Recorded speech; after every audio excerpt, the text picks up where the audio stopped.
What's up, Goober? One CS2 thing you'll never be able to unsee is that you can animation cancel the end of the util throwing animation. Right after the piece of util is thrown, just press the bind for whatever you want to pull out next immediately. You get your gun out faster, and you can use this to throw consecutive pieces of util quicker. Make sure you have boost player contrast enabled. This improves visibility with essentially 0 hit to FPS. One bind I couldn't do without is my volume bind. This lets me make CS super quiet and then back to full volume with just one key tap. To do this, bind one key to your normal volume and bind another to your low volume. Having bad minimap settings makes it really difficult to know what's going on and what decisions to make, so zoom it out, please. These are the settings I prefer to use. Also, make sure to bind an easy to reach button for the alternate zoom so you can navigate through smokes. I have this bound to Z.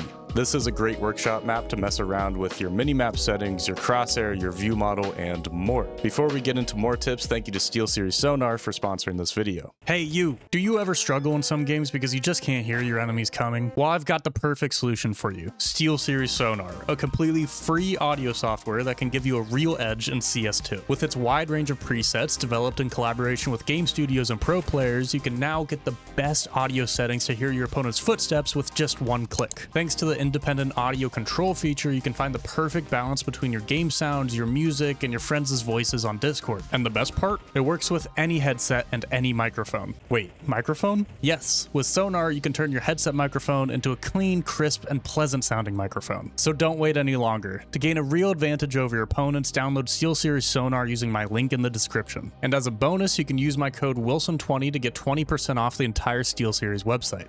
Make sure your max acceptable game traffic bandwidth is set to unrestricted so that you're not artificially limiting your connection. Also, please adjust your max acceptable ping so you're not playing in random faraway servers. The only audio setting in this menu that gives you a competitive advantage is the 10-second warning volume. There are a few ways to make the colors of CS2 look different. If you have an NVIDIA graphics card, then you can open the NVIDIA control panel, go to the desktop color settings, and up the digital vibrancy. I like mine at 70%. You can also change the gamma of your game using this command. Many people like a higher gamma because it gives the game more of a CSGO look. I have mine set to 2.3. Most monitors have their own color settings too, which is why my game looks like this when I'm recording, but like this in real life. I'll include my Zowie settings in the description if anybody's interested. Here's a reminder to bind your utility to separate keys. Even if you're incredibly fast at scrolling through it, it's objectively slower than just having them bound. I have my flash on my front mouse button, my smoke on T, HE on C, and Molly on X. Did you guys know? Hot tip on Premiere, if a map is tied for votes for ban, it prioritizes the maps as if it's a clock. So it starts on Inferno and then it ends at Overpass. So if Overpass has 2 votes for a ban and Mirage has 2 votes for a ban, then it's going to sort through like this.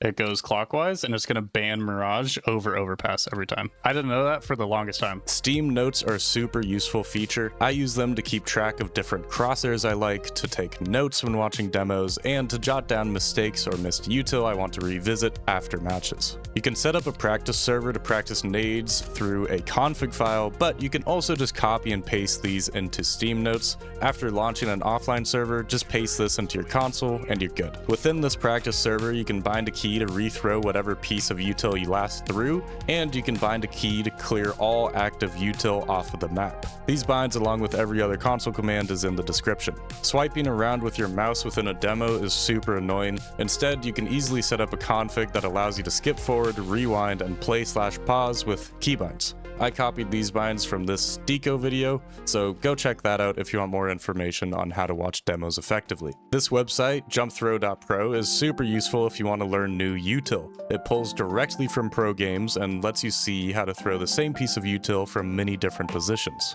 This text in the bottom left is super annoying, but also super easy to get rid of. Just type this command into your console and it's gone forever. If you think someone is suspicious in your Premiere game, then you can open their profile and then add a W to the beginning of their Steam URL. This pulls up more info about them and gives you an idea of how suspicious they really are. If you play Faceit, then Repeak Enhancer browser extension is a must in my opinion. This gives you more stats within match pages, auto accepts matches for you, and auto copies the match connect code. If you want to record a cool clip from a demo, make use of this command. You can also use it to play CS on hard mode if you really want to. Always check your team's economy and your opponent's economy at the beginning of every round. Open tab and hover over the middle section to see how many players survived each round. This is good insight into what your opponent's economy should look like. Hover over this section to see how much loss bonus both your team and the opponents have. Jump throwing is super easy and forgiving, and you don't need a bind. Just jump and click at the same time, or jump and let go of your mouse button if you've already unpinned the util at the same time. W jump throws are super easy and super consistent too.